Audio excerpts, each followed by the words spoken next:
자, 이제 허위 표시 볼 건데, 지금 제가 책 이렇게 쭉 진행하면서 건너뛰는 것들 되게 많잖아요. 예, 그거는 그냥 여러분들 복습하실 때도 안 보시면 돼요. 어차피 보셔도 무슨 말인지 모르니까 설명 안 들으면 딱 한 것만 하시면 됩니다. 예, 한꺼번에 쫙 다 해드릴 수 없거든요. 그러니까 이번에 하는 게 있고 11월, 12월에 하는 게 있고 1, 2월에 하는 게 있고 3, 4월에 하는 게 있어요. 그래서 그냥 차분히 따라오시면 돼요. 차근차근하게. 지금 안 하는 건 같이 안 하시면 되고 그렇게 하시면 되겠습니다. 통정 허위 표시 볼게요. 두 번째, 통정 허위 표시. 다시 이게 뭐냐, 개념 파악. 통정 허위 표시는 표의자가 자기 의사와 다른 표시를 했어요. 알고 했어요. 여기까지는 진이 아닌 의사표시와 똑같은데 차이점은 진이 아닌 의사표시는 자기 혼자 그런 거라면 여기는 상대방하고 짜고 통정을 해서 한 거짓 표시. 이것도 진이가 아니긴 아닌데 혼자 한 거짓말을 진이 아닌 의사표시라고 한다면 둘이서 짜고 한 거짓말을 통정 허위 표시라고 하고, 허위 표시로 한 법률행위를 가장행위라고 한다고 했어요. 사례를 두 사례를 딱 준비해 두시면 돼요. 거의 계속해서 이 사례가 시험 문제 나오거든요. 첫 번째 사례가 뭐였느냐, 채권자의 강제 집행을 면하기 위한 가장매매. 두 번째 사례는요, 증여세를 면하기 위한 가장매매. 둘의 차이는 여기는 가장행위밖에 없죠. 여기는 가장행위도 있고 숨겨놓은 은닉행위도 있고. 자, 그 정도 해놓고 28페이지로 갑니다. 28페이지로 가시면 통정허위 표시해서 나오죠. 사례 1번, 사례 2번 이렇게 나옵니다. 사례 1번은 채권자의 강제집행을 면하기 위한 가장매매, 은닉행위가 없는 사례. 사례 2번 증여세를 면하기 위한 가장매매, 은닉행위가 있는 사례.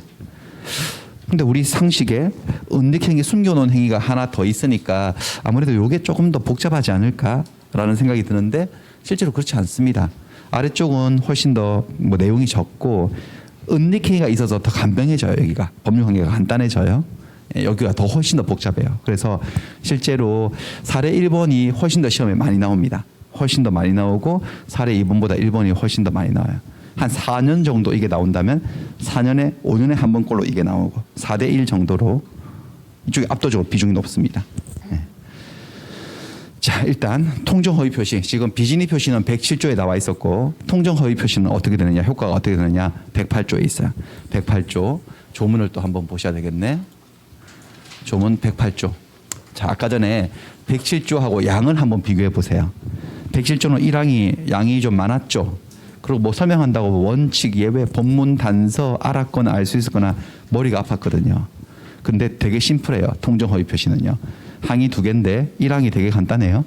한번 읽으실까? 1항, 상대방과 통정한 허위의 의사표시는 무효로 한다. 끝이에요. 심플하네. 무효래요. 허위 표시는 무효랍니다. 자, 아까 비진이 표시하고 비교해 볼까요? 진이 아닌 의사표시는 뭐 할 때도 있고 뭐 할 때도 있었지. 유효일 때도 있고 무효일 때도 있었지. 상대방이 선이 무과실이면 유효. 상대방이 알았거나 알 수 있었으면 무효.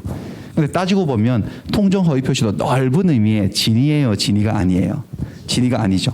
그리고 상대방이 진이가 아님을 안 경우에요, 모른 경우에요. 안 거죠. 알 뿐만 아니라 서로 짰잖아요. 그러니까 진이 아닌 의사표시를 간다 하더라도 어차피 뭐가 되는 케이스죠? 무효죠. 그래서 이건 상대방이 알고 처음부터 짜고 한 것이기 때문에 아예 유효인 경우는 아예 없어. 그래서 뭐라고 얘기를 하느냐, 통정허위 표시는 언제나 무효 이런 말을 써요. 언제나란 말을 많이 붙여서. 언제나란 말은 되게 반가워서 쓰는 말이죠. 위에 107조에서는 많이 시달렸거든. 복잡했고. 근데 여기는 심플하다는 거죠. 그러니까 허위 표시를 하면 두 당사 간에는 유효한 경우는 없습니다. 100% 무효입니다. 언제나 무효다. 라고 해놓고 책을 보겠습니다. 책의 보시면은 허위 표시란 표의자가 상대방과 통정해서 하는 일종의 진이 아닌 의사표시를 말합니다. 통정을 했다는 것은 내가 하는 표시가 나의 의사와 일치하지 않는다. 이 불일치한다는 점에 관해서 상대방과의 사이에 사전에 뭐가 있었다는 거죠? 합의가 있었다. 통정을 합의라고도 표현해요. 판례가. 합의가 있었다. 통정이 있었다. 통모를 했다. 상대방의 양해를 얻었다. 상대방하고 짜고 했다. 전부 다 통정을 지칭하는 개념이에요. 저런 것들이 있어야지만 통정 허위 표시고, 이 합의가 없었다면 이건 통정 허위 표시가 아니라 방금 봤던 뭐가 해당한다? 진이 아닌 의사표시에 해당한다는 거죠. 반드시 이 합의가 있어줘야 되겠습니다. 통정 허위표시가 되려면. 그 다음에 자, 법률 용어들 보고 있어요. 가장행위라는 것은 허위표시로 한 법률행위를 말합니다. 허위표시로 한 법률행위. 매매를 허위로 가짜로 했으면 무슨 매매죠? 가장매매. 임대차를 가짜로 했으면요. 가장임대차. 둘이서 짜고 했으면 가장자를 붙이면 돼. 결혼을 가짜로 했으면요. 가장혼인 이렇게 하는 거죠. 근데 금방 보셨어요. 가장행위는 108조 1항에서 허위표시는 언제나 뭐라고요? 무효입니다. 그러니까 가장매매는 유효다 무효다라고 물어보면요. 무효. 가장임대차는요. 무효. 다 무효. 가짜니까 다 무효라고 하면 돼. 가짜니까. 그 다음에 하나의 비교 개념 은닉행위. 숨겨놓은 행위. 가장행위를 하면서 가장행위 속에 숨겨놓은 감추어놓은 행위를 은닉행위라고 얘기를 합니다. 가장행위를 하면서 실제로 달성하고자 하는 법률행위를 말한다. 근데 은닉행위는 항상 있는 거다라고 말하면 O다 X다? X. 있는 경우도 있고 없는 경우도 있는데 은닉행위는 그것이 숨겨져 있다는 이유로 은닉되었다는 이유로 무효로 되진 않습니다. 그러니까 우리가 계약을 할 때 법률행위를 할 때 만천하에 대놓고 드러내놓고 할 필요는 없습니다. 갑과 을이 저기 지하 벙커에 가서 아무도 모르게 쥐도 새도 모르게 둘이서 계약했어. 그렇게 벙커 속에서 했다고 계약이 무효가 되는 경우는 없어요. 그러니까 은닉해도 돼요. 상관없어요. 그러니까 숨겼다는 이유로 무효로 되는 법은 없어요. 그에 요구되는 요건만 갖추고 있다면 은닉되었다 하더라도 뭐 하다고 돼 있어요? 유효다, 유효. 자, 그렇다면 사례 두 번째 사례에서 증여가 그렇지. 자, 증여는 숨겼지만 매매로 덮어버렸지만 실제로 증여는 허위로 한 거예요. 진위로 한 거예요. 진위로 했고 모든 효력 요건 다 갖췄어.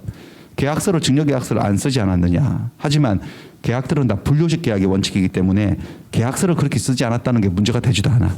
따라서 사례 2번에서의 증여계약은 결론이 뭐라는 거죠, 여러분들? 유효가 된다고. 유효가 되는 거죠. 매매계약은요. 무효지, 가장이니까. 그럼 이 아들은 증여를 숨기기 위해서 매매한 것처럼 꾸민 아들은 아버지로부터 소유권을 넘겨받을 권리 자체는 생겨요, 안 생겨요? 뭐 때문에 생기는 거예요? 매매 때문에, 증여 때문에. 증여, 수증자로서 권리가 생기는 거예요. 수증자로서. 매매는 꽝이고 증여가 유효해서. 그래서 등기를 하게 되면 소유자가 되긴 돼요. 그래서 문제가 깔끔해지는 거죠. 사례 2번이. 그렇고 그 다음에 계속합니다. 자, 효과. 허위 표시의 당사 사이 효과. 허위 표시는 어떻게 무효? 당사 사이에서는요. 언제나 무효. 유효한 경우는 없음. 아예 없음. 항상 무효. 자, 무효인데 허위 표시가 2번 반사의 질서의 법률행위는 아니라는 것을 잘 유념해 하셔야 되겠습니다. 반사의 질서의 법률행위 몇 조인지 혹시 기억하시나? 103조. 계약의 내용이 법률행위 내용이 선량한 풍속, 기타 사회 질서 위반하게 되면 계약은 무효다. 네가 내 첩이 되어주면 아파트를 하나 줄게. 이런 계약은 무효죠? 증언을 해주는 대가로 너무 많은 거 지분을 반절해 달라고 하는 것은 무효죠? 반사적 계약요. 근데 허위 표시는 반사적 행위는 아니라는 거예요. 반사의 질서의 법률행위는 아니에요. 아닙니다. 근데 허위 표시가 반사적 법률행위인지 아닌지가 왜 중요하냐? 자, 반사적 법률행위가 왜 아닌지는 아직은 정확하게 설명드리기는 너무 벅차고 한 바퀴 돌고 다음 라운드에 가면 다시 설명해 드릴게요. 어쨌든 아니라는 결론이 그렇다는 거예요. 아니에요. 근데 왜 따질까? 반사의 질서의 법률행위라면 어떻게 되는 거죠? 반사의 질서의 법률행위는 무효죠. 근데 이미 허위 표시 자체로서 뭐라는 평가를 받고 있는 거죠? 무효인데. 이미 무효인데 또 반사의 질서의 법률행위에 해당하는지 안 하는지는 왜 따질까? 왜 따지냐면 무효라도 법률 관계가 달라지는 거예요. 자, 무효의 공식이 있었어요. 페이지 44. 44페이지로 한번 가보세요. 44페이지 보시면 거기 제5장 오늘 할 건데 제목이 뭐죠? 법률행위의 무효와 취소. 거기 2번 큰 2번 제목이 무효. 44페이지입니다. 44페이지. 자, 제일 처음에는요 어디에 뭐 있는지 잘 못 찾아요. 예. 눈에 익어야 돼. 거기 큰 2번 무효 이렇게 돼 있습니까? 중간에 무효. 법률이가 성립 당시부터 그 효력이 발생하지 않는 것을 말하는데 거기 무효의 효과 나오죠. 로마자 2번에. 그게 무효 공식이에요. 한번 설명드린 것 같은데 무효가 되면 이행하기 전이면 이행할 필요가 없지. 의무가 없으니까. 이행하지 않아도 무슨 책임 안 짐. 채무, 불이행 책임 같은 거 지지 않는다. 손해배상 같은 거 할 필요 없다. 어차피 무효니까. 근데 이미 이행을 했으면요. 이행할 필요가 없는 걸 이행했으니까 받으면 안 될 걸 받은 거네. 상대방은 돌려달라고 할 수 있나? 뭐라 그러더라? 부당이득 반환 청구할 수 있다. 이게 무효의 기본 공식이거든요. 근데 그 기본 공식이 뒤틀리는 경우가 있다 그랬지. 그 밑에 나오잖아요. 왜 무효가 되느냐? 반사회 질서의 법률 행위에 해당해서 무효가 된다면 그 무효 공식이 틀어지지. 이행 전이면 이행할 필요가 없다는 건 똑같아. 하지만 한번 이행해버렸으면 부당이득 반환을 청구할 수가 없지. 불법의 원인으로 급여된 것은 그게 무효라 하더라도 부당이득이다 하더라도 돌려달라고 할 수가 없다. 불법을 저지른 자의 권리 행사에 국가는 조력할 수 없다. 그래서 첩에게 아파트를 주기로 한 계약은 무효니까 안 줬어야 되는데 한번 줘버리면 달라고 할 수가 없다라는 거죠. 그래서 그 첩은 아파트의 소유자가 되고 이런 거 배우셨죠. 그래서 따져보는 거지. 이게 여러분들 허위 표시는 이미 무효예요. 근데 반사회 질서의 법률행위인지 아닌지를 왜 따지냐? 왜 또 확인 사살을 하려고 하느냐? 그냥 일반 무효면 줬을 때 다시 돌려달라고 할 수 있어 없어? 일반 무효면요. 있고 반사회 질서의 법률행위에 해당해서 무효면 돌려받을 수가 없는데 결론이 뭐라고? 반사회 질서의 법률행위이다 아니다? 아니다. 아니라고. 반사회 질서의 법률행위인 것은 아닌 거예요. 허위 표시를 하는 게. 그러니까 허위 표시가 무효인 이유는 그 내용이 반사회성을 띄어서 무효인 건가요? 아니면 허위여서 무효인 건가요? 허위여서. 그렇게 할 생각이 없기 때문에 그런 거지. 허위였기 때문에 무효인 것이지 그 내용이 무슨 첩이 되어주면 이런 건 아니잖아. 그냥 매매계약일 뿐이니까. 내용 자체에 불법성을 띈 건 아니라고. 그래서 허위 표시 그 자체가 불법인 것은 아니다. 반사회성을 띈 것은 아니기 때문에 허위 표시 기해서 상대방에게 급부한 것, 준 거예요. 준 거. 등기 넘겨주고 한 거 아까 친구들이 짜가지고 그거는 뭐에 해당하지 않는다고? 불법 원인급여에 해당하지 않으니까 뭐 할 수 있다. 결론이 뭐야? 부당이득 반환을 청구할 수가 있다. 돌려달라고 할 수 있다 없다? 있다. 됐어. 여기까지만 해놓고 위에 올라가서 사례 좀 한번 그림으로 한번 설명해 드리겠습니다. 사례 1번을 볼게요. 그래서 지금 이걸 보시면은 저기 A 채권자의 강제 집행을 면하기 위해서 매매를 가장한 거예요. 저기 화가처럼 생긴 제가 사채업자거든. 그림 그리는 게 취미인 사채업자예요. 그래서 A로부터 1억 원을 빌려 쓴 갑이 돈을 갚아야 되는데 돈은 없고 그다음에 집은 한참 남았고 경매당하기 싫으니까 친구와 짜고서 무슨 매매를 했다고? 가장 매매를 해서 등기를 옮겨놨어. 자, 108조. 상대방하고 통정해서 허위를 한 의사표시 매매는 언제나 뭐라고요? 무효. 이 매매계약이 무효니까 매매계약서 들고 가서 한 등기도 효력이 있겠어 없겠어요? 없어. 무효등기예요. 무효등기. 이 등기가 무효라는 말은 이 여자는 소유자가 된 거다 안 된 거다? 안 된 거다. 그럼 누가 소유자라는 소리? 갑이 소유자라는 소 갑이. 등기부에는 을이 소유자라고 나와 있지만 그것은 등기부일 뿐이고 등기부가 뭐 무슨 진실은 아니잖아. 그렇죠? 움직일 수 없는 진실은 아니고 무효등기예요. 자, 그렇게 되었을 때 그리고 한참 세월이 지났다고 하겠습니다. 세월이 지나서 요 갑은 열심히 해서 재기에 성공했어. 다시 돈을 벌어가지고 요 빚을 다 갚았다고 치겠습니다. 이제 빚쟁이들은 없어. 빚쟁이들이 없으면은 갑은 을을 찾아와서 그동안 고마웠다. 그러니까 내 집을 다시 돌려줘라고 부당이득 반환 청구를 할 수 있다는 거예요? 없다는 거예요? 있다는 거죠. 왜? 이렇게 채권자 강제 집행을 면탈하기 위해서 매매를 가장하고 등기를 옮겨놓은 게 무슨 행위인 것은 아니라고요? 반사회질서의 법률행위는 아니어서 불법 원인 급여가 된 것은 아니다. 부당이득 반환 청구가 된다 안 된다 돌려달라고 할 수 있다. 그러니까 구체적으로는 등기를 말소하고 집을 다시 내놓으시지 비우시지라고 할 수가 있어. 할 수 있다는 거죠. 이렇게 말소 등기 청구할 수가. 할 수 있어요. 할 수 있는데 지금은 할까요? 안 할까요? 만약에 저 채권자가 그대로 있으면 할까요? 안 할까요? 안 하죠. 왜? 채권자가 그대로 있는데 등기를 말소하고 명의를 되찾으면은 채권자가 득달같이 달라들어서 집행을 해버릴 거잖아요. 그렇죠? 안 하고 있다고. 자, 지금 채권자 아직 정리가 안 됐다고 봐야 되겠네요. 채권자가 그대로 남아 있다고 본다면 그러면은 갑이 이것을 안 하고 있으면 답답한 사람이 A죠. 맞나요? A가 볼 때는 얘 둘이 지금 매매한 게 아무래도 의심스러워. 가짜고 짜고 친 고스톱인 것 같아. 진짜 매매한 게 아닌 것 같아. 그런데 지들은 한사코 진짜 매매라 그러고 다른 재산은 전혀 없고 그럴 때 이제 A는 어떻게 하면 되느냐? A가 을을 상대로 소송을 걸면 됩니다. 그래서 이 계약은 무효라고 주장할 수 있습니다. 주장을 할 수 있는데 어떻게 주장해야 되느냐? 여기 가로 속에 뭐라고 돼 있습니까? 갑을 대위하여. 채권자 대위권 얘기를 좀 설명드릴게요. 여기도 페이지 166 다시 166페이지로 가볼 거예요. 166페이지. 아까 봤던 건데 아까 선의악이 봤던 거 바로 밑에 채권자 대위권 나오죠. 404조. 조문은 나중에 한번 보세요. 조문은 제가 한번 읽어드릴게요. 그냥 제가 이렇게 돼 있어요. 404조에. 저 따라 한번 해보세요. 외웠다가 채권자는 자신의 채권을 보존하기 위하여 채무자의 권리를 행사할 수 있다. 이게 404조 본문이에요.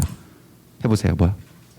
채권자는 자신의 채권을 보존하기 위하여 채무자의 권리를 행사할 수 있다. 그 권리를 채권자 대위권이라고 해요. 대위란 말을 자꾸 들으실 건데 대위는 대신해서 그 위치로 들어간다는 거죠. 그러니까 채권자가 채무자의 위치 이동해서 채무자가 행사 안 하고 있는 권리를 자기가 행사하는 거야. 왜? 자기 권리도 아니면서 자신의 채권을 뭐 하기 위해서? 보존하기 위해서. 이게 채권자 대위권인데 어떤 경우냐? 자, 을은 갑에 대해서 어떤 채권이 있는 채권자고 얘는 채무자예요. 근데 이 채무자는 또 제3자에게 어떤 권리가 있어. 이렇게 꼬리에 꼬리를 물고 권리가 있는 관계인데 상황이 어떻게 돌아가냐면 채무자가 요 권리를 자기 권리를 행사를 해야만 나도 채권을 행사할 수 있는 만족을 볼 수 있는 상황이야. 예를 들면 아주 쉬운 예를 들면은 을이 갑에게 돈 1억 빌려줘가지고 1억 받을 채권이 있어요. 변적이 왔어. 돈 갚아야 되는데 집도 절도 없어. 돈이 없어. 재산이라고 딱 하나 있는 게 얘도 얘한테 돈 1억 원을 빌려준 게 있거든요. 그거 받아가지고 받아서 주면 돼 나한테. 그리고 나는 얘한테 직접적으로 채권 관계가 있어 없어요? 없어. 그래서 내가 돈 달라고 그랬거든. 돈이 없다네. 아니 그러면 네가 보니까 얘한테 돈 1억 받을 거 있잖아. 그거 받아서 나 줘야지 라고 했더니 안 된대 그거는. 왜 안 되냐 그랬더니 내가 가서 봤는데 너무 불쌍하게 살고 있대. 짠하게 살고 있어서 그 돈은 차마 못 받겠대 자기가. 자기 코가 석자인 사람이. 그러면 그래? 그 네가 못 받아? 지금 웃기네 너. 그럼 좋아. 나는 내 채권을 뭐 하기 위해서? 보존하기 위해서 네가 행사 못하면 내가 네 권리를 내가 행사하지 해서 채권자 대위 소송을 걸면 돼. 그래서 1억 원은 돈 됐으니까 주세요 해서 받아가지고 그 돈을 내가 다시 받아버리는 거지 이렇게. 대충 이런 구조가 채권자 대위권이에요. 그렇다면 이거를 그대로 여기 와서 다시 옮겨 볼게요. 이게 우리가 28페이지 좋았죠? 28페이지로 가서 28페이지를 보시면은 딱 그런 구조예요. 지금 A는 채권자, 얘는 누구죠? 그러니까 채권자 기준으로 하면 얘는 채무자. 얘는 얘한테 야 그 등기 말소하고 내 집 돌려줘라고 할 권리가 있어 없어? 갑은요 있지. 나는 얘한테 직접적인 권리 관계가 없어. 근데 얘가 그걸 안 하고 있어. 안 하고 있으면 내가 돈을 받을 방법이 없어. 1억 채권을. 따라서 1억 채권을 뭐 하기 위하여? 보존하기 위하여 내가 갑의 위치로 들어가서 얘를 상대로 얘 권리를 행사를 해버리는 거지. 이해되세요? 이게 채권자 대위권이고 이걸 소송으로 하면 채권자 대위 소송이라고 해요. 채권자 대위 소송. 여기서 A가 증명해야 될 문제가 하나 있네. 판사한테 증명을 해야 될 문제. 판사님 얘 둘이 한 매매는 무슨 매매입니다? 가장입니다. 가짜입니다. 얘들. 라는 사실을 증명을 해야 되겠네. 만약에 증명이 돼버리면 판사가 그걸 인정하면 좋아. 그러면은 이 등기를 말소하라고 판결을 내려주겠지. 그럼 등기가 말소되면 명의가 돌아오죠. 그러면 집행할 수 있고 그럼 채권 배당받으면 되지. 자기 채권을 보존한 거잖아요. 그렇죠? 자, 그런데 아마 얘들은 발뺌할 거야. 가짜라고 할까 진짜라고 할까. 진짜라고 해서 뭐 그 증명 문제는 있는데 어쨌든 증명이 되냐 안 되냐에 따라서 승패가 달라지겠지만 어쨌든 이렇게 채권자 대위 소송을 해볼 수도 있습니다. 요 정도만 하고 요 뒤로는 3교시 할 거예요. 됐고 이거는 그러니까 사례 1번 이거 사례 2번으로 가볼게요. 사례 2번으로 가볼게요. 사례 2번은 아버지와 아들 사례. 아까 그거죠. 아버지가 아들에게 증여를 해놓고 증여세를 안 낼 요량으로 매매 계약서를 쓴 거죠. 아들하고 짜고서. 자, 여기는 매매라고 덮어버렸는데 매매를 살짝 가면을 들춰보면 숨겨놓은 행위가 나오죠. 숨겨놓은 증여를 뭐라 한다고요? 은닉행위라고. 그래서 매매는 가장행위이므로 108조 제1항에 의해서 뭐이고? 무효이고. 매매 가장매매니까 무효고. 매매가 무효란 말이 무슨 말이냐면 매수인으로서의 권리는 없다. 매도인으로서의 권리도 없으니까 아버지는 아들에게 돈 줘라고 할 권리가 있어 없어요? 없어. 무효예요. 돈 받을 생각도 애당초 없었고. 하지만 증여계약은 유효입니다. 증여는 유효이기 때문에 아들은 아버지에게 소유권 넘겨줘요라고 할 권리가 있어요 없어요? 있어. 매수인으로서 아니면 수증자로서 증여가 유효이기 때문에 그렇게 돼 있습니다. 그래서 아무튼 이렇게 되고 그 다음에 얘가 등기를 했다 치면요. 등기를 했어요. 등기가 됐네 이렇게. 등기는 과연 효력이 있냐 없냐 이게 이제 문제가 되는데 지금 여기서 아버지하고 아들 사이에 소유권 이전 등기가 돼 있어요. 여러분들 이거 등기부 좀 배우셨나? 이쪽에를 순위번호라 하는 거 아시죠? 여기를 뭐라 그래? 이 부분을 등기 이 부분을 뭐라 그러지? 등기 목적 이 부분을 뭐라 그러죠? 등기 원인 이렇게 여기 순위번호 권리자 및 기타 사항 이렇게 나오잖아요. 근데 지금 등기 원인이 진실이에요? 거짓이에요? 거짓이지. 진실은 뭔데? 증여죠. 얘들은 등기 원인을 허위로 거짓으로 기재해서 신청했잖아요. 그 부분에 대해서 이제 그래서 이 등기가 2번 아들 명의 2번 등기가 유효인지 무효인지가 이제 문제가 되는 건데 여기서 뭘 아셔야 되냐? 등기 제도의 본연의 목적을 아셔야 돼. 등기라는 제도의 목적이 뭘까? 극단적인 두 개의 보기를 드릴게요. 등기 제도의 목적은 현재의 권리 상태를 권리 관계를 보여주고자 하는 게 목적이다. 이게 보기 1번. 아니야. 그게 아니고 현재가 아니고 권리 변동의 과정. 이 사람이 어떤 절차를 통해서 어떤 역사를 통해서 이런 권리를 시작하게 되는지 그 과정을 보여주고자 하는 게 목적이다. 어느 쪽 같아요? 둘 중에 하나거든. 등기 제도의 목적은 어디에 있을까요? 초점이 현재일까요? 과정일까요? 현재입니다. 과정에는 관심 없습니다. 현재 이 건물에는 얘가 소유자고 이 저당권이 있고 이 전세권이 있고 이런 것들을 현재의 권리 상태를 보여주고자 하는 게 목적이에요. 어떤 역사와 그 뭐 과정을 거쳐서 프로세스를 통해서 얘가 이 권리를 가지게 되는지 관심 없어요. 관심 없어요. 그래서 극단적으로 말하면 과정이 잘못되어 있다 하더라도 과정은 잘못 기록되어 있다 하더라도 현재의 권리 상태를 제대로 보여준다면 등기의 목적이 달성된 거예요. 유효등기다, 무효등기다. 유효등기다. 딱 이 경우가 그러네. 사실 이거는 과정이 잘못되어 있는 거네. 여기 진실은 뭐라고 적혀야 되는데? 근데 매매라고 적혀 있잖아요. 근데 따지고 보면 증여 계약이나 매매 계약이나 소유권 이전을 목적으로 한다는 점엔 차이가 없어.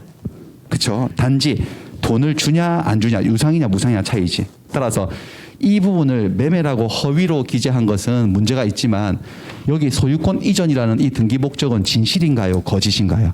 진실인 거죠. 진실인 거야. 그러니까 여기가 진실이기 때문에 등기 원인을 허위로 기재한 부분에 대해서는 처벌에 그칩니다. 걸리면 처벌합니다. 탈세 목적으로 허위로 기재다 걸렸기 때문에 형사처벌을 하고 세금은 세금대로 때릴 뿐인 것이지 이 등기 자체는 효력이 인정이 된다는 거죠. 진실한 등기이기 때문에 여기 소유권 이전이라는 것은. 그래서 아들은 아들 명의 등기는 유효이다 무효이다? 유효이고 소유권을 취득합니다. 아들은 소유자가 되는 거지. 그래서 등기 원인을 허위로 기재한 점은 처벌을 받게 되겠지만 아들 명의 등기 자체는 실체관계에 부합한다. 진실하고 일치하지 않냐는 거죠. 결론적으로는. 그래서 유효이다. 단속 규정을 위반했을 뿐이다. 라고 페이지 17 이렇게 나오는데 죄송한데요. 이거 페이지를 조금 수정. 페이지 19라고 좀 해두세요. 제가 이거를 여기로 이번에 메가로 이적을 해오면서 그 남들 다 쉬는 시간에 교수들 쉬는 그때 유일하게 쉬는 몇 주 쉬는 게 있는데 저는 쉬지도 못하고 잠도 못 자고 계속 이 작업을 계속 하다가 중간중간에 약간 거의 미친 짓을 한 번씩 한 게 있는데 약간 흔적 여기 하나 나왔네. 19페이지입니다. 19페이지 죄송합니다. 19페이지로 잠깐 한번 가볼까요? 19페이지로 가볼게요.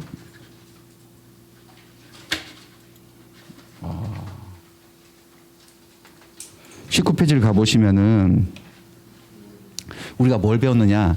목적의 확가적사할 때 적법에서 계약이 유효하려면 계약의 목적, 계약의 내용이 적법해야 된다. 적법.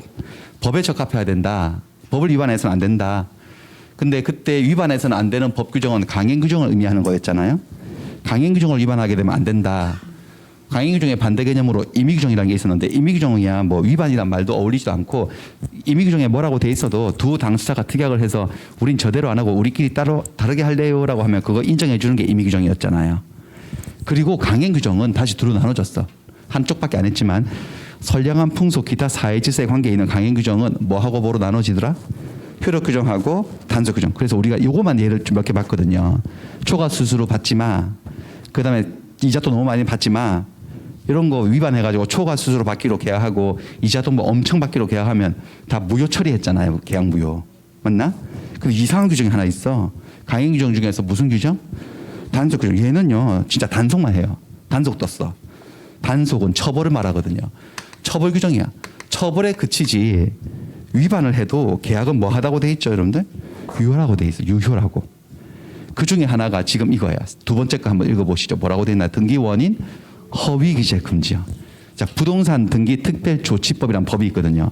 그 법 제6조에는 등기 신청할 때 너희들 혹시 탈세 등의 목적으로 등기 원인을 거짓으로 기재해서 신청해. 딱 걸리면 형사처벌할 거야. 3년 이하 징역, 1억 원 이하 벌금으로 처벌할 거야. 라고 처벌 조항을 딱 두고 있어요. 이 법에서. 근데 그거는 처벌하겠다는 거야, 진짜로. 처벌하겠다는 거지 등기 원인을 허위로 기재했다고 무조건 등기가 무효라고 말하는 건 아니에요.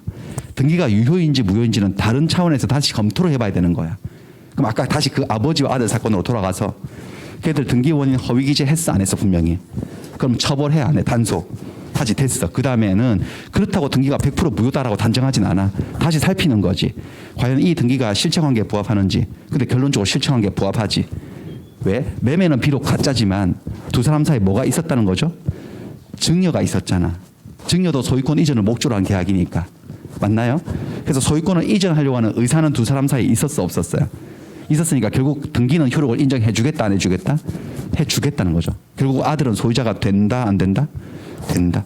그리고 소유자가 돼야지 국가도 좋지. 그 세금을 걷지. 그렇잖아요. 만약에 그거를 등기원인 허위 기재했다고 증여고 뭐고 다 날려버리면 등기도 무효로 처리해버리면 아들은 소유자가 되지 않은 거니까 증여를 못 받은 거지. 그럼 증여세를 부과할 수가 없지. 국가의 의도는 뭘까요? 국가의 바람은 세금은 세금대로 걷고 본때는 본때로 보이고 한번 시범 케이스로 형사처벌 딱 해버리고 세금은 세금대로 거두려면 그 등기 효력은 인정해버리는 거지. 이해되시나요? 그래서 다시 정리하자면 요거 단속 규정에 하나 예를 들어두시면 됐죠? 그리고 다시 우리가 몇 페이지에서 왔어요? 28페이지죠. 28페이지로 갑니다. 자, 다시 정리할게요. 증여세를 면탈하기 위해서 매매를 가정해서 등기를 딱 하게 되면 세 가지를 정리할게요. 매매는 유효, 무효. 매매는요, 무효. 가정행위니까 허위 표시니까. 증여는요, 유효. 숨겼지만 유효. 등기는요. 그래서 한 등기는요, 유효지. 처벌은 받아 안 받아? 형사처벌은 받지. 세금은 내야 돼 안 내야 돼? 내야 되고 등기는 효력이 있어서 아들은 소유자가 되었어 안 되었어? 된 거죠. 그래서 아들이 소유자가 되었기 때문에 그 뒤에 얘기가 되게 간명해져요. 아들은 소유자야 그냥. 무슨 과정이야 이상하든지 간에 어쨌든 소유자야. 그럼 제3자 병이 이 과정을 다 몰랐건 알았건 뭐 알았건 몰랐건 상관이 있어 없어? 상관이 없어. 상관이 없고 아들 집이야 그냥. 그러니까 이 제3자는 아들하고 거래해서 등기를 하게 되면 선악을 불문하고 소유권을 주도한다. 정상적 거래가 이루어지는 거지. 반면에 저 위에 여자는요. 여기는 은닉행위가 없잖아요. 그러니까 매매 무효고 등기 무효예요. 이 여자는 소유자야 소유자가 아니야.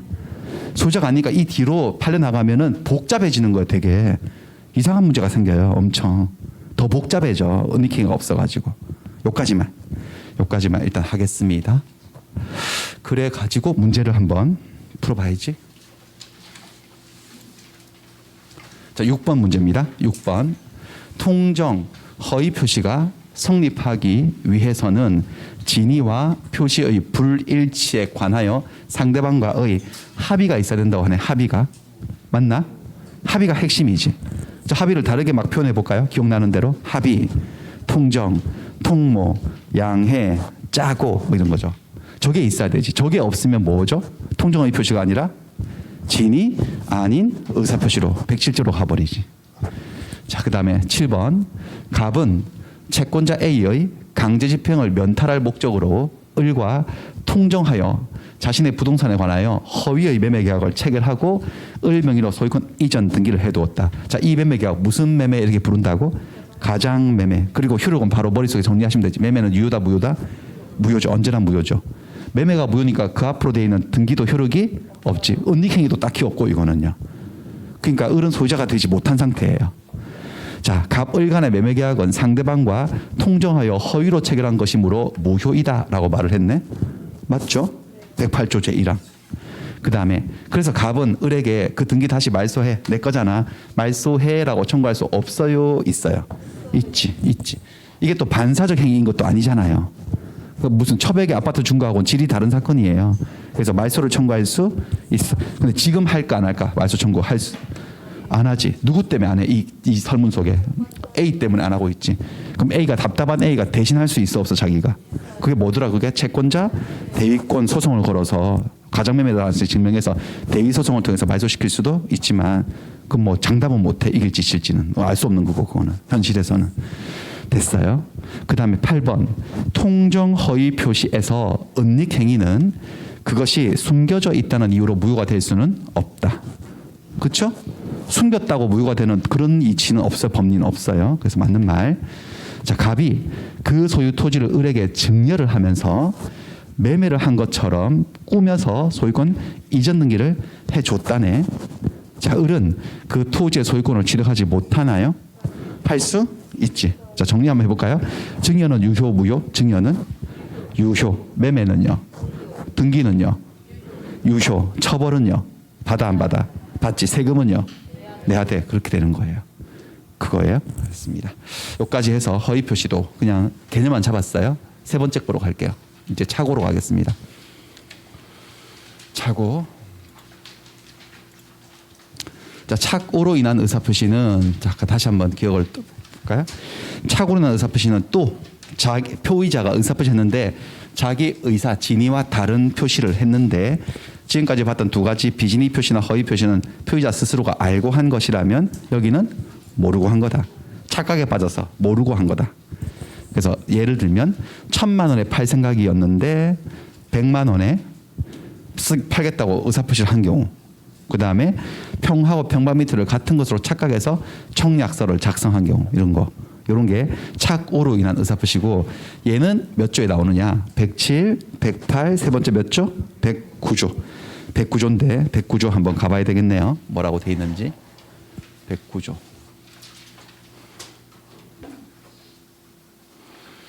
자, 착오로 인한 의사표시. 얘도 좀 조문이 기네요. 1항 한번 읽어볼까요? 의사표시는 법률행위의 내용의 중요한 부분에 착오가 있는 때에는 취소할 수 있다. 그 다음에 단서. 그러나 그 착오가 표의자의 중대한 과실로 인한 때에는 취소하지 못한다.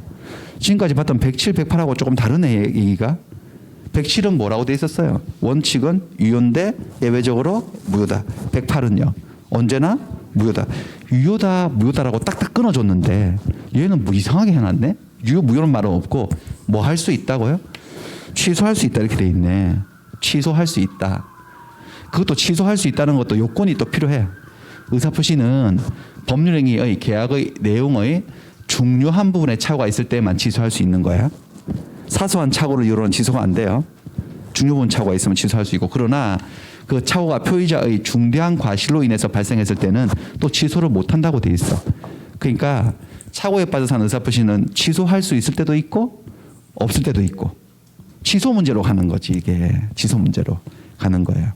그 요건들은 나중에 공부 해바뀌고 공부할 거예요. 자세한 요건들은, 취소 요건은 세 가지거든요. 계약의 내용에 착오가 있을 것, 중요한 부분에 착오일 것, 표의자에게 중과실은 없을 것 해서 이거 하나가 굉장히 심각한 논점들을 갖고 있습니다. 얘기할 것들이 엄청 많아요. 사실 착오만 가지고 설명해도 요거 한 조문 가지고 1시간 동안 얘기를 해드려야 돼요, 여러분들한테. 그거는 다음에 하고, 지금은 전체 윤곽만 잡는 거니까. 착오로 인한 의사표시는 무효다가 아니고 뭐 할 수 있다? 취소할 수 있다. 취소를 할 수 있다는 거죠. 취소를 하면 어떻게 되나? 141조로 가볼까요? 141조. 취소를 하면 어떻게 되느냐? 141조가 제목이 뭡니까?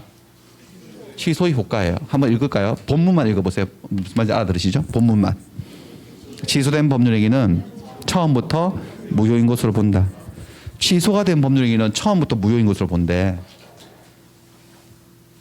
이게 뭔 소리래? 법률행위는 뭐라고 읽으면, 계약으로 읽어볼까요?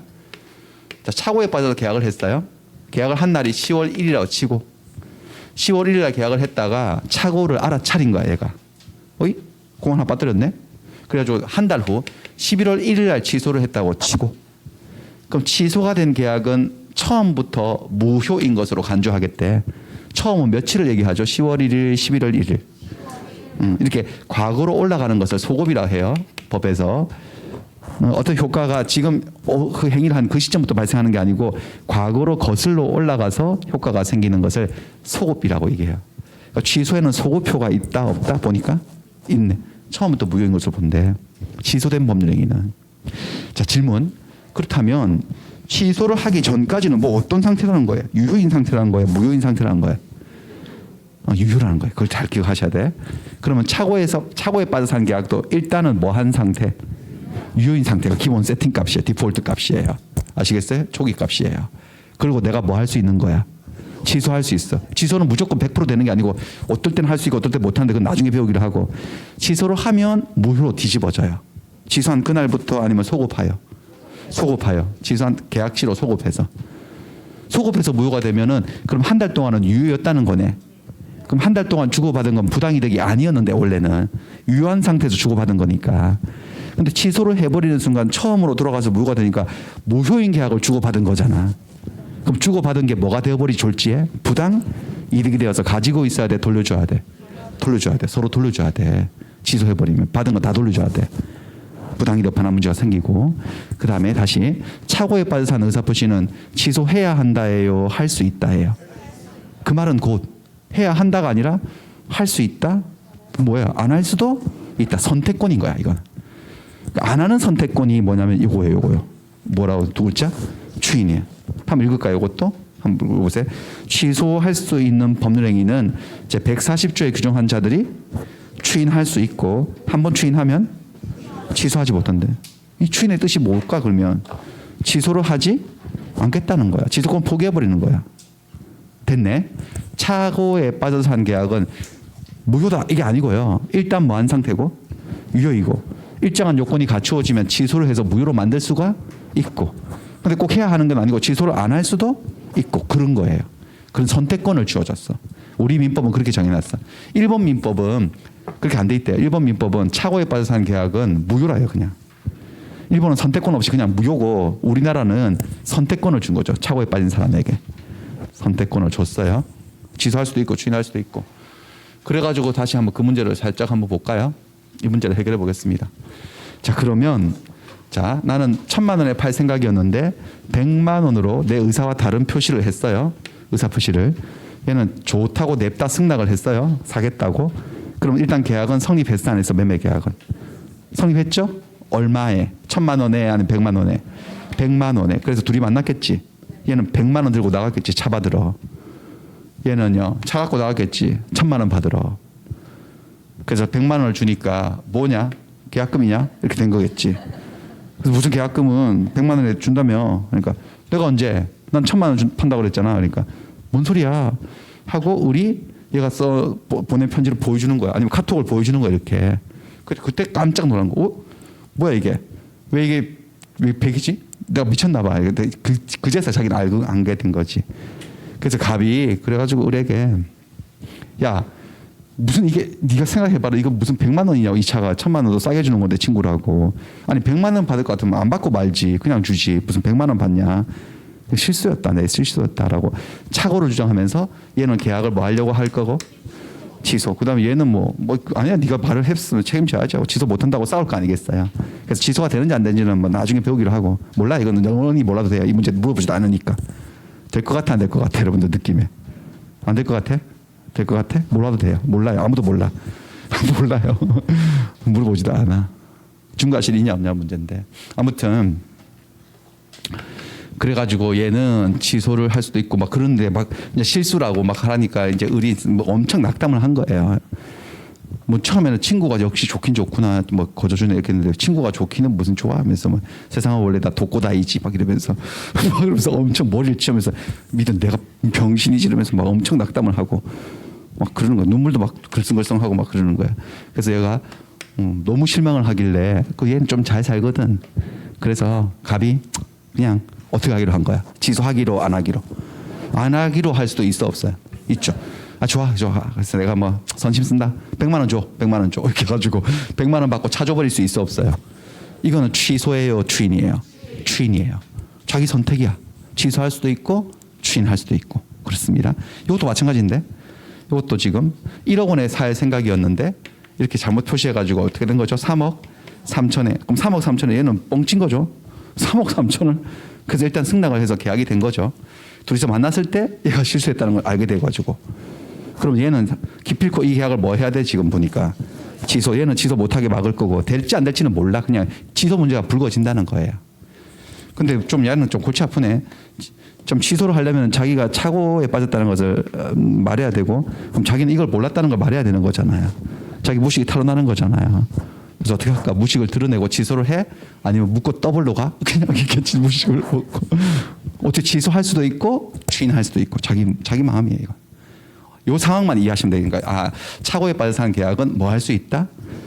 취소하게 되면 어떻게 된다? 무효가 된다. 취소 안 하면 추인하면 또 유효로 확정된다. 그런 선택권을 가지고 있고 그렇습니다. 사건 하나 보여드릴게요. 착오 사건. 사건 하나 보여드리기 전에 책을 이렇게 보시면은 28, 30페이지죠. 그래서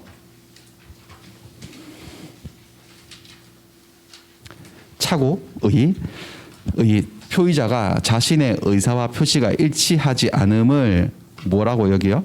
모르고 한 의사표시. 모르고 했다는 점에서 B하고 허하고 구별되는 거지. B하고 허 얘들은 뭐죠? 알고 한 거잖아. 얘는 모르고 한 거고요. 자, 그래서 착오 유형이 쭉 나오는데 지금 우리가 딱 본 게 딱 두 개 본 거야. 사례.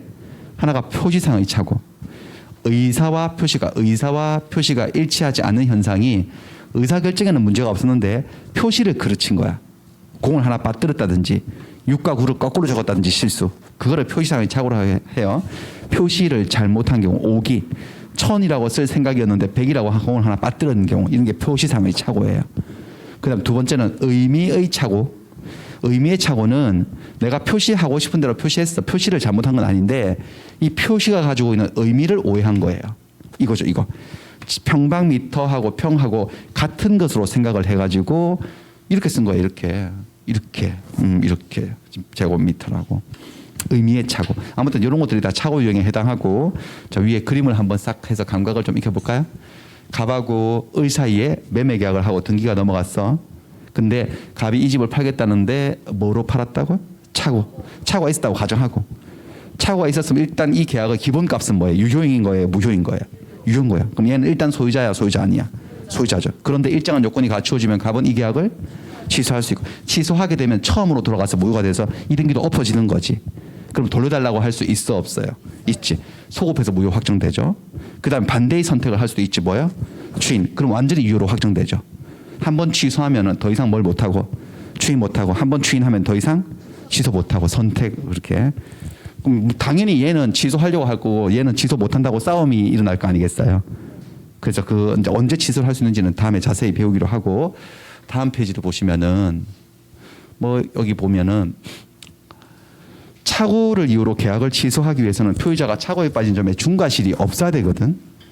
나중에 자세히 할 건데, 중과실이 없으면 취소가 가능해요. 중대한 과실이 없으면.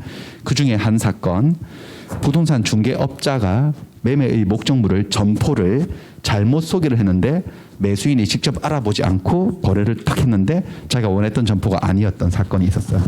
자, 직접 알아보지 않아도 된다. 이게 판례 요지고, 그래서 중과실이 아니어서 취소가 됐던 사건, 여기다가 창신상회라고 적어둘게요. 창신상회 사건이에요.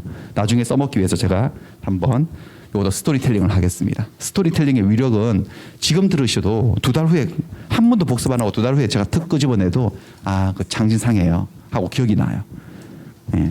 단점은 있죠. 스토리텔링의 단점은 시간이 오래 걸리죠. 첫 번째 얘기할 때 시간이 좀 오래 걸린다는 거고, 장점은 오랫동안 기억이 나서 계속 연결성 있게 공부를 할 수 있다는 건데, 자, 창신상회 어떤 사건이었느냐면 요게 점포 상가예요. 상가. 하늘에서 바라본 상가 조감도 같은 건데 위에서 본 거.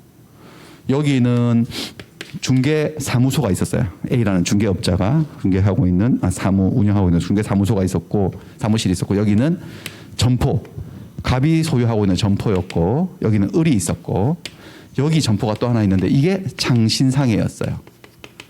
창신상회였는데 을은 요 상가 인근에서 식당을 하고 있는 분이었는데 창신상회를 호시탐탐 노리고 있어요. 여기 목이 좋아가지고 여기서 장사하면 엄청 잘 되거든. 그래서 을하고 중개업자하고 되게 친해요. 그래서 부탁을 해놓은 거지. 창신상해가 매물로 나오면은 나한테 연락해라. 바로 내가 저거 사겠다. 그리고 복비는 엄청 줄게. 막 이렇게 된 거예요. 그래가지고 그렇게 해서 일하고 있는데 어느 날 A한테도 다급한 목소리로 전화가 왔습니다. 나왔다. 창신상해.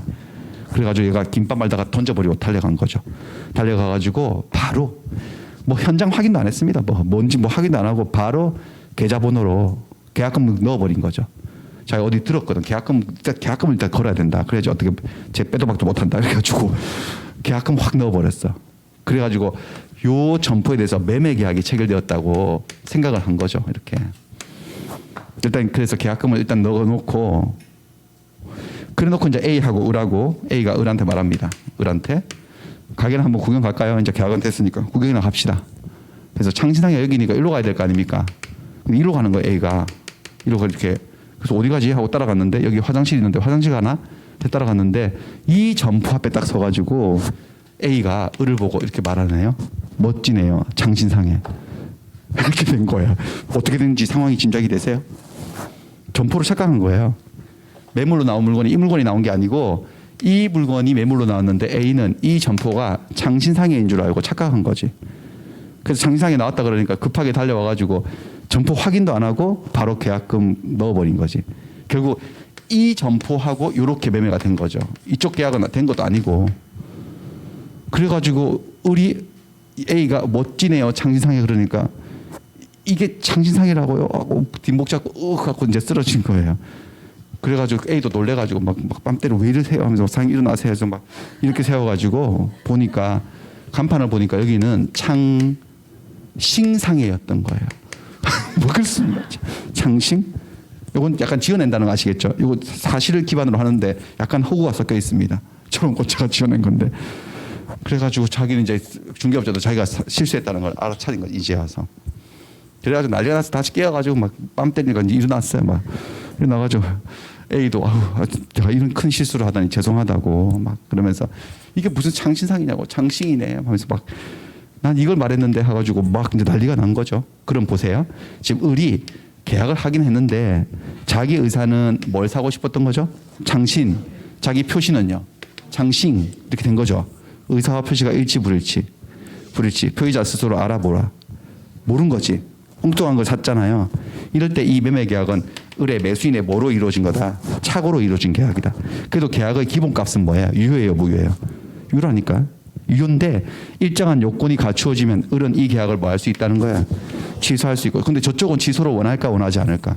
원하지. 그러니까 싸움이 생기는 거죠. 취소가 되니 안 되니 나중에 싸우고 나중에 배워보고 어떤 요건 하에서 결국 이 사건은 취소가 된 사건이에요. 취소가 된 사건인데 아무튼 그래가지고 A가 을한테 죄송합니다. 내가 이런 실수를 하다니 뭐.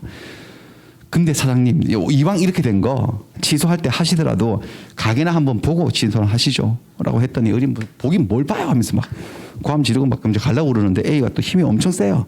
그래서 을을 잡고 던져버렸어 가게 안으로. 그래가지고 밀려 들어간 거지 을이. 딱 들어가는데 이제 갑이 거기서 뚝 앉아 있는데 딱 보니까 을이 눈이 희둥그레졌어요. 딱 취소할 생각으로 들어왔는데 가게를 보니까 가게가 엄청 마음에 드는 거야. 마음이 싹 바뀌네. 지금까지 뭐 할 생각이었는데 그러냐? 가게를 보고 뭐 할 생각으로? 추인이 뜻이 뭔데 여기서? 취소하지 않겠다는. 그래가지고 이제 을이 갑을 상대로 바깥에서 우당탕탕하다가 한 명이 뛰어들어오니까 뭐 가지고 갑도 놀래갖고 있는데 을이 이제 갑한테 말하는 거죠. 안녕하세요. 제가 당신하고 계약한 사람인데 사실 이 양반 때문에 나 당신 점포를 살려고 한 것도 아닌데 이 양반 누군지 아시겠죠? A. 당신 점포를 엉뚱하게 사게 된 건데 내 취소하려고 들어왔는데 가게를 딱 보니까 취소할 생각이 싹 사라지네요. 가게 마음에 드네요. 좋습니다. 내 중도금하고 잔금 딱 드릴 테니까 그래 갑시다. 이렇게 할 수도 있나 없나. 지금 뭐 하고 있는 장면이에요. 추인. 아시겠어요? 취소할 수도 있고 추인할 수도 있고 이렇게 정도만 해놓겠습니다. 이렇게만 해놓겠습니다. 나중에 써먹을게요. 이거는 장신상에 됐네. 그리고 여기는 문제 없어요. 문제를 풀 만한 문제가 하나도 없어요. 그러니까 요 정도 배워가지고는 풀 문제가 단 한 문제도 없다는 거예요. 여기는 차고는 다음 라운드에 1월달 해바뀌고 여기는 얘기들을 싹 배워야지 뭐라도 기초적인 문제라도 뭐를 풀 수 있어. 지금 여러분들은 그냥 차고에서 빠져서 한 계약은 그냥 무효인 게 아니고 뭐 한 상태에서 유효인데 뭐 할 수 있다? 취소도 할 수 있고 추인도 할 수 있다. 그 정도만 알아두시면 돼요. 넘어갈게요. 여기는 넘어가고 그 다음에 네 번째로 갈 거예요. 사기 강박으로 갈 거예요. 자, 사기나 강박이 한 의사표시는 다르게 뭐라고 부르냐? 뭐가 있는 의사표시라고? 하자가 있는 의사표시라고 해요. 근데 얘는 근본적으로 뭐가 중요하냐면 의사표시의 흠의 구조가 다르다는 거. 지금 비허착 세 개 봤죠? 비허착이 뭐래? 비가 뭐예요? 비진이 표시 허는, 허위 표시 착은, 차고. 걔들의 공통점은 뭔데요? 의사와 표시가 일치하지 않는다는 거죠. 얘는 달라. 얘는 의사와 표시는 일치를 해요. 일치하는데 의사 형성 과정에 하자가 있다는 거죠. 자, 하자 있는 의사표시를 하는 것은 사기나 강박을 당해서 하는 의사표시를 말합니다. 하자 있는 의사표시는 의사결정 과정에 하자가 있을 뿐, 사기를 당했거나 협박을 당한 하자, 흠이 있을 뿐이지 의사와 표시가 불일치하는 것은 아니라는 점에서, 일치한다는 점에서 지금까지 본 세 가지 비, 허, 착, 의사가 흠결된 이 세 가지 경우하고는 확연히 구별이 된다라는 거예요. 그림이 아까 거기가 똑같이 생겨 먹었어. 지금 보니까 갑이 을과 매매를 했는데 을이 두 종류의 을이 나오네. 선글라스 을, 쌍칼 을. 얘는 사기 담당, 얘는 강박, 협박 담당이야. 그러니까 갑이 을에게 집 팔고 등기해줬는데 을한테 속아서 매매를 한 거예요. 사기에 의한 의사표시. 아니면 이 을한테 협박을 당해서 매매를 한 거죠. 얻어 터져가지고 매매를 한 거죠. 이런 매매 계약은 어떻게 되는지 몇 조에 나온다고 이제 네 번째 조문 110조. 110조로 가보겠습니다. 법령집을 또 보시면은 109조까지 보셨고 110조. 또 이건 약간 독특하네. 지금까지는 눈치채셨는지 모르겠지만 107, 108, 109는 항이 몇 개씩 있었어. 항이 두 개씩 1항, 2항, 1항, 2항, 1항, 2항. 맞나요? 110조는 항이 몇 개 있어요? 3개가 있어. 2항이 시험에 잘 나오는데 2항은 지금 안 하고 조금 이따 갈게요. 1항만 보세요. 한번 읽으실까? 1항에 사기나 강박에 한 의사표시는 취소할 수 있다. 끝. 설명은 아까 차고하고 똑같아. 아, 그러니까 사기를 당했다고 강박을 당했다고 의사표시 계약이 무효인 것은 아니네. 유효라는 거야, 무효라는 거야. 취소할 수 있다는 것은요. 유효라는 거야, 오히려. 사기 당해도 협박 당해도 계약은 일단 유효의 기본값이. 근데 일정한 요건을 갖추어지면 뭐 할 수 있다고요? 취소할 수 있고. 기억해 볼까요? 취소를 하면 어떻게 돼? 취소된 법률행위는 무효가 되지. 언제부터? 처음부터. 맞나요? 그리고 취소할 수 있다예요? 해야 한다예요? 그럼 안 할 수도 있다는 거네. 선택권을 또 준 거야. 사기나 강박에 한 의사표시는 일단 계약은 유효하고 일정한 요건이 갖추어지면 취소할 수 있고 취소를 하면 처음으로 돌아가서 무효가 되지. 그래서 무효 공식에 따라서 아직 이행 안 했으면 이행할 필요가 없고 이미 이행한 것은 돌려달라고 부당이득 반환을 청구할 수 있고. 맞나요? 있고. 그 다음에 또 사기를 이유로 취소해야 하는 건 아니니까 반대의 선택 뭐 할 수도 있고 추인해가지고 유효로 확정시킬 수도 있고. 그 기본 구조. 그러니까 그림 자체가 차고하고 뭐 그림이 똑같이 생겼어. 이거 그림하고 109조 차고 그림하고 110조 그림은 여기 사람만 바꿔놨지 제가 컨트롤 C 컨트롤 V로 옮겨 놓은 거예요. 사기나 강박을 당한 계약은 일단 뭐 유효 무효 일단은 유효. 그럼 이 사기꾼도 이 협박한 놈도 소유자가 되었어 안 되었어? 일단은요. 되었는데 얘가 이걸 뭐 하면요. 취소하면 처음으로 엎어지는 거지. 다 무효돼서 돌려받을 수도 있고. 그럼 얘들은 또 뭐라고 주장할까? 사기쳤다고 인정할까? 아니라고 그럴까? 아니, 난 협박한 적 없다라고 하고 막 그래서 취소가 되는지 안 되는지 나중에 배우시기로 하고 그런 요건, 구체적인 요건들은 다음에 배우기로 하고 지금은 이 구조만 파악하면 돼. 취소하면 소급해서 무효 확정, 소유권 취소 못하고 그다음 반대의 선택 뭐 하면요. 추인하면 완전히 유효로 확정되어서 더 이상 뭐 하지 못하고 취소 못하고 이렇게 되는 거예요. 자, 근데 이 그림은 잘 보세요. 이 그림은 계약을 했는데 계약의 상대방이 사기를 하거나 강박을 한 거잖아. 상대방이. 맞나요? 그러니까 요 사람하고를 양팔 저울에 올려놓고 비교 형량을 하면 이게 누구를 더 보호해야 될 것인지가 흑백이 너무나 명백하지 않나요? 이 사람은 당한 사람이고 이 사람들은 나쁜 놈들이네. 얘는 보호할 가치가 없으니까 이쪽으로 마음이 쏠리네. 그러니까 취소가 요건이 쉬울까요? 어려울까요? 취소가 되는 게 이런 경우는 되게 쉬워요. 여기 뭐라고 나오는데 취소 요건 나와요. 밑에 보시면 사기 강박으로 취소하기 위한 요건이 뭐 쭉쭉 나오는데 별것도 아니야. 쭉 그냥 보통 사기 강박이 있으면 갖춰지는 요건들이에요. 근데 문제가 있는 게 있어요. 어떤 문제가 있냐면 그 다음 페이지예요. 그다음 페이지 사기 강박의 효과. 자, 사기 강박의 효과는 취소할 수 있다는 건데 경우의 수를 둘로 나눠야 돼. 자, 1번 제목은 상대방에 의한 사기 강박이야. 금방 봤던 그 그림이지. 상대방에 의한 사기 강박은 표의자는 의사표시를 취소해버릴 수 있는 거지. 심플하게. 여러분들 읽으셨던 110조 제1항 심플한 그 조건, 그 조문이에요. 근데 문제는 요거 한번 읽어보세요. 제목. 제3자의 사기 강박이야. 제3자가 들어온 거예요. 여기에 법률관계에. 그럼 골치 아파져요. 골치 아파지지. 제3자의 사기 강박. 이 그림하고 이 그림을 한번 잘 볼까요? 갑이 누구랑 계약했죠 지금? 갑이? 을과. 갑이 누구랑 계약했다고? 을하고. 을한테 집 팔았다고. 이 매매라고 한번 상상해 볼까요? 집을 팔았어. 집을 팔았는데 사기를 당했어. 이 그림은. 누구한테? 을한테 아니면 A한테? 여기 협박을 당했어. 누구한테? 을이 아니라 A에게. 자, A는, 저 A들은 계약의 상대방이에요. 제3자예요. 그러니까 이게 제3자의 사기, 제3자의 강박인 거지. 이렇게 하면 문제 골치 아파지는 거죠. 자, 그렇게 되면 지금 보니까 얘는 사기를 당해서 이 계약을 했으니까 이 계약을 뭐 하고 싶죠? 갑은요? 취소하고 싶죠. 얘는 협박을 당해서 계약을 했으니까 이 계약을 뭐 하고 싶을까? 근데 결론은 얘는 취소할 수 없다네. 얘는 취소할 수 있다네. 뭔 차이지? 구조가 비슷해 보이는데 어디 틀린 그림 찾기 해보세요. 어느 부분에 차이가 발생하고 있어요? 상대방이 다르잖아 지금. 상대방은 인식이 다르다니까. 상대방은 여기는요. 선이 무과실 오늘 배웠지. 선이 무과실 판표해 볼까요? 요 계약을 할 때 얘가 얘를 사기쳐서 나랑 계약한다는 거. 그 사실을 얘가 알았어 몰랐어? 이건 뭐라 그래야 돼? 이거는 알 수도 없었어. 몰랐고 알 수도 없었어. 얘는 얘가 얘를 협박해서 나랑 계약하네라는 것을 이거 뭐라 그래야 돼? 알았어.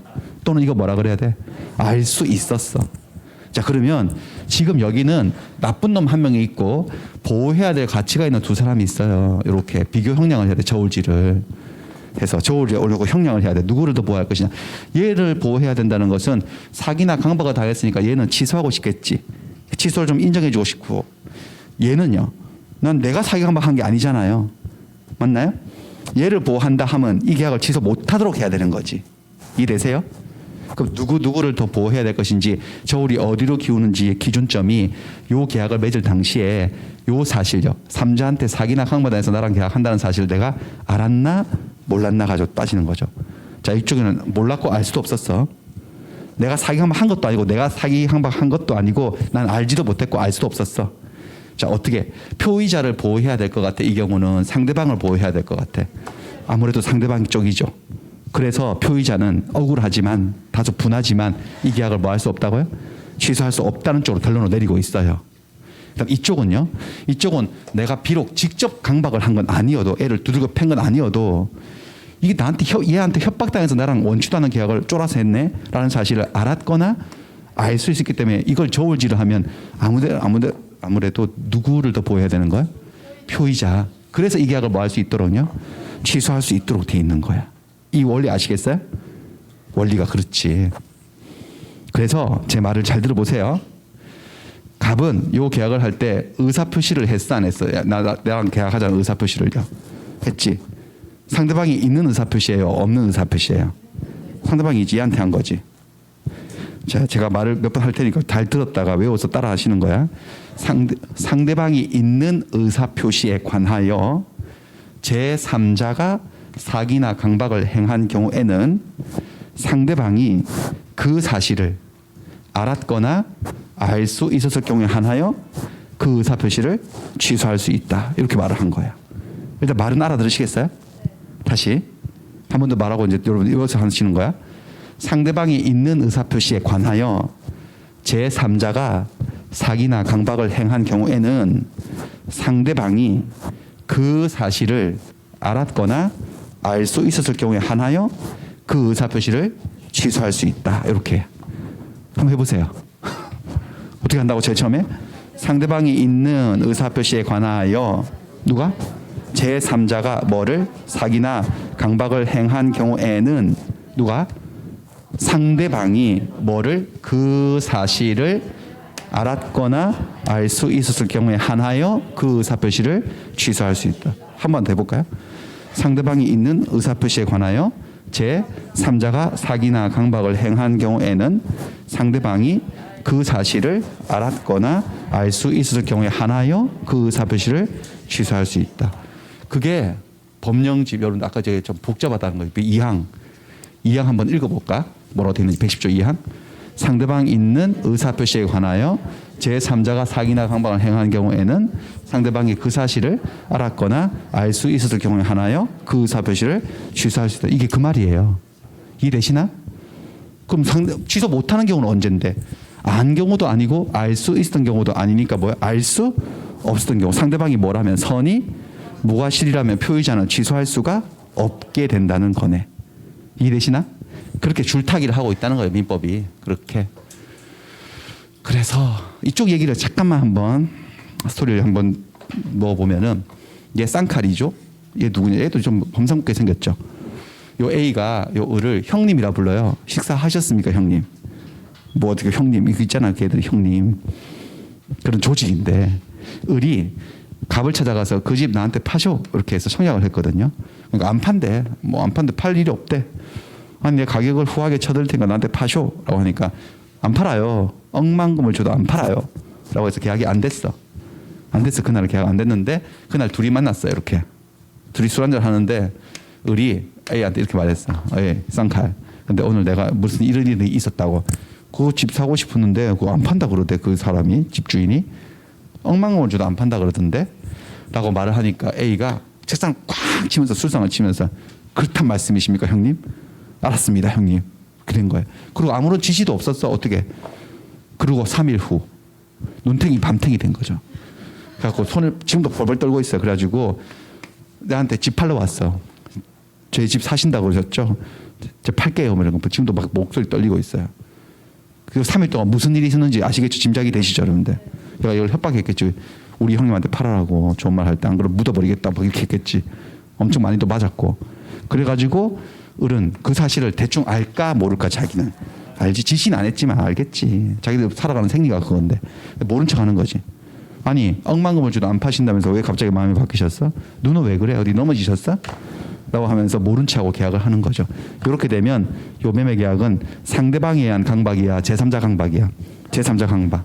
요 계약을 나중에 계약은 일단 체결되었으면 계약은 효력은 있어 없어 일단은요. 있죠. 하지만 갑은 나중에 용기를 내서 이 계약을 취소를 할 수 있는데 하려면은 상대방이 이 사실을 알았거나 알 수 있었어야 되는 거잖아요. 알았거나 알 수 있었다는 사실을 갑이 뭘 해야 될까? 소송에서 증명을 해야 돼. 증명 못하면 저쪽으로 처리가 돼. 취소 못하게 되는 거지. 그럼 얘는 알았다 그럴까 몰랐다 그럴까? 이렇게 했지. 얘 보고 누구세요? 이렇게 하겠지. 막 모른 척하고 막 바깥에 나가면 형님이라 그러면서 뭐 그런 식인 거예요. 그렇게 됐어요. 그래서 문제를 한번 볼게요. 문제는 딱 하나만. 10번 문제. 제3자의 사기로 인하여 의사 표시를 한 표의자는 상대방이 그 사실을 과실 없이 알지 못한 때에도 그 의사 표시를 취소할 수 있다. 과실 없이 알지 못한 때에도 취소할 수 있다고 말했네. 이게 뭔 말인지 아시겠나? 일단 과실 없이 알지 못했다고 그랬어. 못했으니까 선이다 악이다. 선이 과실 없이라 그랬어. 그러니까 선이 이거 뭐죠? 무과실. 그러니까 우리식으로 표현하면 우리말로 표현하면 알 수 없었던 경우지. 맞나요? 알 수 없었어도 취소할 수 있나요? 알 수 있었어야 취소할 수 있나요? 알았거나 알 수 있었을 때만 취소할 수 있으니까 O다 X다? X네 X. 됐나요? 네, 됐어요. 알 수 있겠어요, 없겠어요, 여러분? 이 내용을 여러분들은 나중에 몇 개월 있다가 여러분 상태는 이 내용에 대해서 선의자가 돼야 돼, 악의자가 돼야 돼. 악의자가 돼야 돼. 몇 개월 있다가도 선의자면 과실이 있어, 과실이 없어. 과실이 있어. 중과실이 있어. 중과실, 무거운 과실 그런 거예요. 지금은 몰라도요. 오늘은 당장 들어도 몰라도 과실이 없지. 무과실이지. 몰라도. 처음 들으니까 뭔 소리래? 이렇게 될 수도 있지만 됐습니다. 그래서 15페이지 여기까지 하고 15페이지로 잠깐 가보겠습니다. 그림이 15페이지. 지금 우리가 뭘 했느냐? 이거 한 거거든. 법률행위를 했어. 법률행위. 계약을 했는데 계약이 효력이 발생하기 위한 요건을 배운 거지. 계약이 효력이 생기려면 일단 뭐부터 할 것? 성립부터 할 것. 성립이 되려면은 계약의 두 당사자가 존재하고 계약을 하는 특정한 목적이 존재하고 의사표시 청약과 승낙이 서로 뭐 해야 되는 거죠? 합치되면 계약이 성립을 했지. 그리고 성립한 계약이 완벽하게 뭐가 발생하기 위해서 효력이 발생해서 유효가 되기 위한 요건을 쭉 배우신 거라고. 유효가 되기 위해서는 당사자 두 당사자는 계약할 때 권리 능력, 의사 능력, 행위력을 가진 상태에서 계약을 해야 되고 계약의 내용 여기 적혀있는 내용은 확정이 되고 실현 가능하고 적법하고 사회적으로 타당성을 가진 내용이어야 되고 오늘 이거 한 거잖아. 그리고 주고받은 의사표시는 각각 의사표시는 의사와 표시가 뭐하고 일치하고 의사 형성 과정의 하자가 없어야 돼. 그래야지 유효가 된다고. 여기 있는 것들 중에 뭔가를 못 갖추면은 유효가 되지 않고 처음부터 뭐이거나 무효이거나 혹은 취소할 수 있게 된다. 그게 그림 구조가 이거 아닙니까? 당사 계약이 성립해도 효력 요건 중에 뭔가를 못 갖추게 되면 처음부터 뭐이거나 무효이거나 혹은 뭐 할 수 있게 된다? 취소할 수 있게 된다는 거죠. 그래서 어떤 경우에는 무효가 되고 어떤 경우에는 취소할 수 있게 되는지를 따로 분리시켜서 외우셔야 돼. 근데 취소 사유로 외우는 게 더 편해요. 개수가 적기 때문에. 취소 사유가 세 가지밖에 없거든. 재착하. 제가 뭔데 제가? 제한 능력자는 저 당사자 목적 의사표시 중에 어디서 나오는 얘기예요? 당사자가 제한 능력자였던 거예요. 미PP, 미성년자, 피성년, 피한정 후견인이 법정 대리인 동의 없이 단독으로 한 계약은 무효인 거예요. 취소할 수 있는 거예요. 취소할 수 있는 거고. 그다음에 오늘 한 거 착오로 인한 의사표시는 무효인 거예요. 취소할 수 있는 거예요. 취소할 수 있죠. 세 번째 제가 하라고 그냥 외워버렸는데 하가 뭐죠 여러분들? 하자인 의사표시 사기나 강박에 의한 의사표시는 무효인 거예요. 취소할 수 있는 거예요. 취소할 수 있는 거예요. 이 세 가지예요. 취소 사유가. 더 없어요. 딱 이 세 가지야. 재, 착, 하. 나머지들은 위에 있는 효력 요건 중에 뭘 못 갖추잖아요. 그러면 취소할 수 있는 거예요. 무효인 거예요. 의사 능력이 없어. 만취 상태에서 계약하면 무효예요. 목적이 확정이 안 돼. 실현 불가능해. 강행 규정 위반이야. 반사적이야. 취소할 수 있는 거예요. 무효인 거예요. 무효. 그다음에 재착하 말고 비진이 표시했는데 상대방이 알았거나 알 수 있으면 무효. 허위 표시는 언제나 무효. 그러니까 무효가 훨씬 더 많은 거지 개수가. 그러니까 취소 쪽을 외우고 여집합으로 무효로 처리하면 되는 거지. 되셨나? 여기까지 하고 저 쉬었다가 더 계속 하겠습니다.